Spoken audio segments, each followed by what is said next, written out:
Hello, my name is Melanie Griffith, and today I will be talking about side channel attacks on hardware wallets. The grad mentor for this project is Carper. To provide some background on the issue, the rise in popularity of things like cryptocurrencies and NFTs, it is becoming increasingly important to understand and discover vulnerabilities within hardware wallets. A hardware wallet based on the STM32F3 architecture is already known to be susceptible to electromagnetic fault injection, EMFI for short, attacks. This project is exploring if new exploits can be crafted against known hardware wallet implementations. The project will be using an STM32F303 target device and a chip whisperer light to explore EMFI attacks.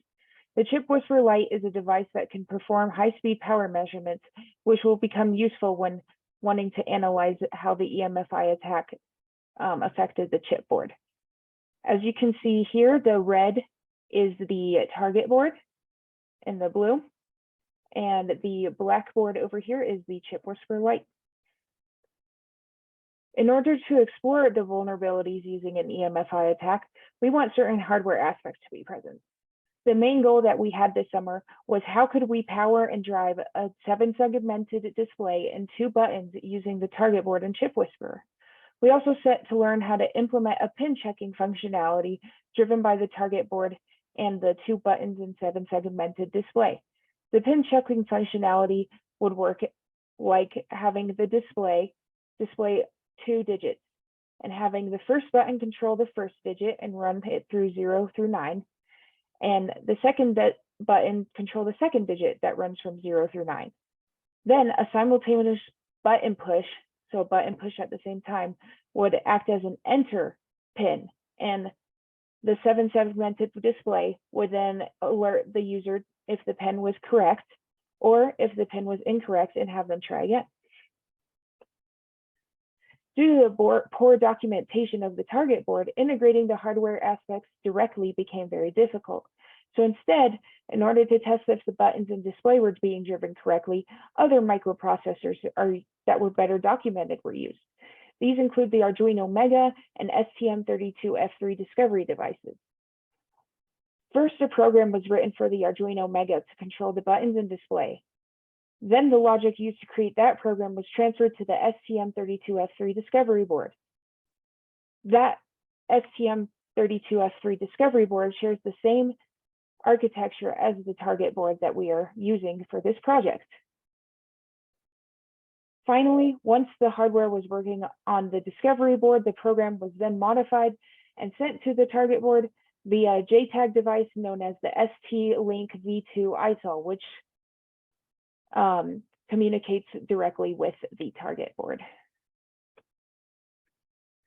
The goal of powering and driving the 2 buttons and the display using the target board was achieved over the summer. As you can see in this photo here, there's the first button and the second button, and the 7-segmented display is showing 2 digits. And if I press this button, it would increase 3 to 4. And if I press this button, it would increase this from 1 to 2. And the simultaneous button push would enter that pin, and this board would alert you here to see if you got that pin correct. It would say congratulations, and if you got it wrong, it would say incorrect pin, please try again. And then you go back to this screen with the 2 digits and you can enter a new pin. Right now, the simultaneous button push is not being read correctly, so working on debugging that for the pin checking functionality could work completely is where this project is at right now.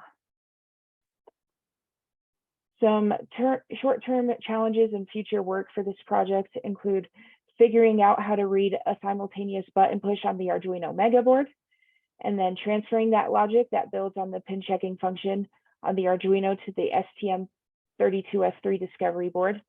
And finally, debugging the interaction between the display and the STM32F3 architecture. In this photo here, this is the Arduino Mega, and I am currently working on getting the display to interact how I want it to with the discovery board. But as the slide says, it is a challenge and part of the future work of this project. Thank you so much.